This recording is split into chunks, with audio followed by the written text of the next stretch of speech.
देखिए मैंने लेटर को बहुत सोच विचार करने के बाद लिखा, क्योंकि पहली बात तो जैसे इनको पता था कि मैंने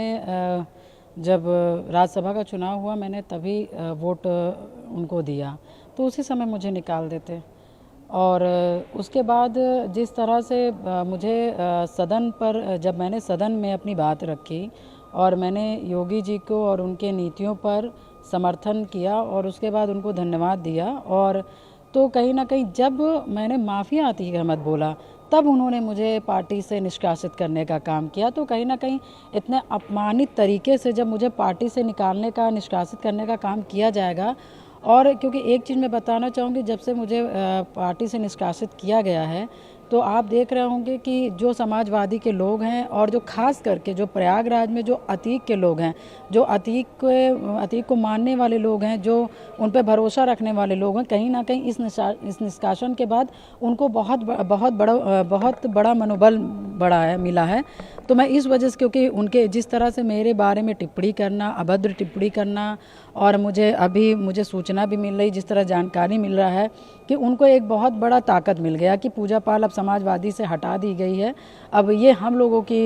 पार्टी है, अब हम लोग जिस तरह से चाहेंगे, जिस तरह से रहेंगे, जिस तरह से हम रहेंगे, हम रह सकते हैं और इनको चोट पहुंचा सकते हैं। तो बहुत विचार करने के बाद तब हमने माननीय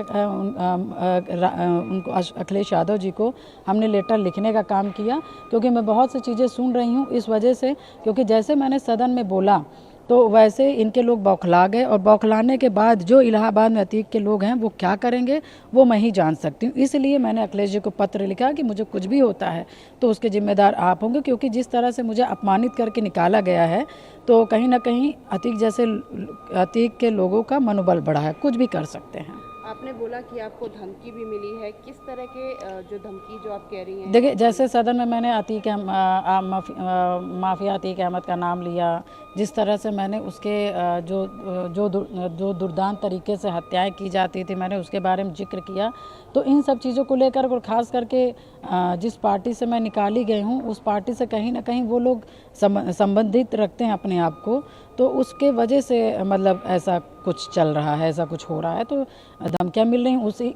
इन्हीं सब को विचार करते हुए मैंने लेटर लिखा है कि कल कदार कोई बात होता है, इस तरह के कृत्य हमारे साथ किया जाता है तो उसको आप समझिएगा। आप 2 बार से इंडिपेंडेंट एमएलए रह चुकी हैं और तीसरी बार जो है आपने समाजवादी पार्टी के टिकट पर लड़ा था। अब आपने जब पार्टी से एक्सपेल कर दिया गया है आपने क्या सोचा है आने वाले टाइम पे? जैसे कि आपने बोला कि आपने योगी आदित्यनाथ की नीतियों को समर्थन दिया, तो क्या आपको कोई प्लान? बिल्कुल, देखिए ये आज से नहीं है, ये जब मेरे पति की हत्या हुई थी तभी से मैंने संकल्प ले लिया था कि जितना हो सकता है मैं माफियाओं के खिलाफ लड़ूंगी और मैं उसी पार्टी को सहयोग करूंगी, अपना समर्थन करूंगी, अपने समाज का समर्थन दिलवाऊंगी जो माफियाओं को, जो अपराधियों को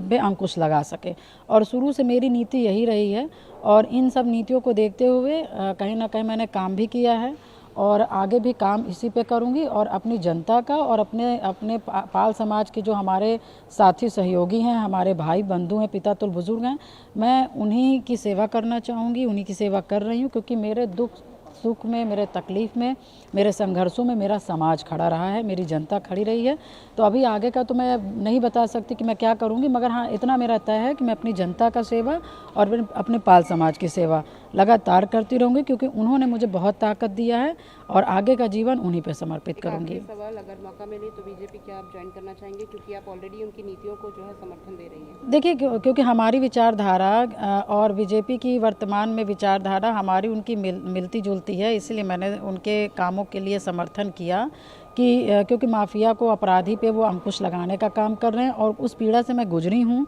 तो कहीं ना कहीं जिस पीड़ा से मैं गुजरी हूँ उस पर वो अंकुश लगा सकते हैं और लगा भी रहे हैं। इस वजह से अभी मेरे विचार उनके मिल रहे हैं। अब आगे क्या होगा वो समाज से बात करके तो ही तय होगा।